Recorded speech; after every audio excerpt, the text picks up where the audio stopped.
بسم اللہ الرحمن الرحیم۔ حدیث پاک میں آتا ہے نبی علیہ الصلوۃ والسلام نے فرمایا قیامت کے دن اللہ کے فرشتے اعلان کریں گے آل فضل کھڑے ہو اور بلا حساب جنت میں داخل ہو جائے۔ تو کچھ لوگ کھڑے ہو جائیں گے۔ جب کھڑے ہو جائیں گے تو فرشتے ان سے پوچھیں گے کہ آپ لوگ کیسے آل فضل بن گئے، آپ لوگ کیسے اس بڑے درجے پر پہنچ گئے؟ وہ کہیں گے ہم لوگ صلہ رحمی کرنے والے تھے، ہم لوگ رشتوں کو جوڑنے والے تھے، ہم لوگ رشتوں کو توڑنے والے نہیں تھے، اس وجہ سے ہم لوگ آل فضل بن گئے، چنانچہ ان کو بلا حساب جنت میں داخل کیا جائے گا۔ میرے دوستو، صلہ رحمی کرنے کا بہت بڑا فضیلت ہے۔ جو آدمی صلہ رحمی کرتا ہے یعنی رشتوں کو جوڑتا ہے، رشتوں کو نہیں توڑتا۔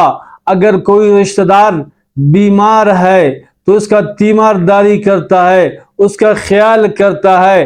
اگر کوئی رشتہ دار اس کا مجبور ہے، لاچار ہے، غریب ہے، اس کا مدد کرتا ہے، رشتہ داروں کے ساتھ اچھا آل و حوال کرتا ہے، رشتہ داروں کے ساتھ بیٹھ جاتا ہے، رشتہ داروں کے ساتھ گپ شپ لگاتا ہے اور رشتہ داروں کے ساتھ اچھا تعلق رکھتا ہے، تو اس وجہ سے اللہ رب العالمین ایسے لوگوں کو جنت کے اندر بلا حساب داخل فرمائے گا۔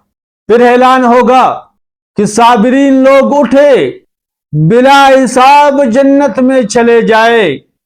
تو کچھ لوگ اٹھیں گے، فرشتے ان سے پوچھیں گے آپ لوگ کون ہیں؟ وہ لوگ کہیں گے ہم لوگ صابرین ہیں، ہم لوگ سب کرنے والے تھے۔ فرشتے پوچھیں گے آپ لوگ کیسے صابرین بن گئے؟ وہ کہیں گے ہم اللہ کی اطاعت مضبوطی کے ساتھ کرتے تھے، ہم گناہوں سے بچنے کے لیے صبر کیا کرتے تھے۔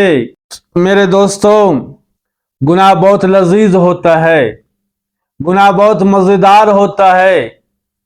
اگر جو شخص اپنے آپ کو گناہوں سے بچاتا ہے، گناہوں سے بچنے کے لیے صبر کرتا ہے، گناہوں کی طرف نہیں جاتا ہے، اللہ کے ڈر کے وجہ سے گناہ چھوڑ دیتے ہیں، تو ایسے لوگوں کو بھی قیامت کے دن بلا حساب جنت میں داخل کیا جائے گا۔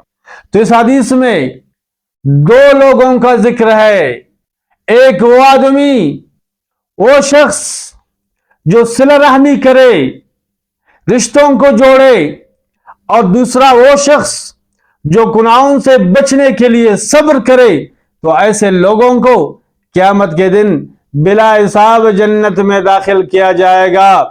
اگر بلا حساب جنت میں جانا چاہتے ہو تو صلہ رحمی کرو، اگر رزق میں برکت پانا چاہتے ہو تو صلہ رحمی کرو، اگر اللہ سے محبت کرنا چاہتے ہو تو صلہ رحمی کرو۔ اس لیے صلہ رحمی کرنے والے کو سب سے افضل کہا گیا ہے۔ ایک حدیث میں ہے، ایک صحابی نے پوچھا اے اللہ کے حبیب صلی اللہ علیہ وسلم، سب سے افضل انسان کون ہے؟ سب سے اعلیٰ انسان کون ہے؟ نبی علیہ الصلوۃ والسلام نے فرمایا جو اللہ سے ڈرے، صلہ رحمی کرے، اچھائی کا حکم دے، برائی سے منع کرے، تو یہ سب سے اعلیٰ آدمی ہے، سب سے اعلیٰ شخص ہے، سب سے افضل شخص ہے۔ تو اس حدیث میں 4 باتیں بتائی گئی، تو ان میں سے ایک صلہ رحمی بھی ہے۔ جو شخص صلہ رحمی کرتا ہے، رشتوں کو جوڑ لیتا ہے، رشتوں کو توڑتا نہیں ہے، تو ایسے شخص کو رب العالمین بلا حساب جنت میں داخل فرمائے گا۔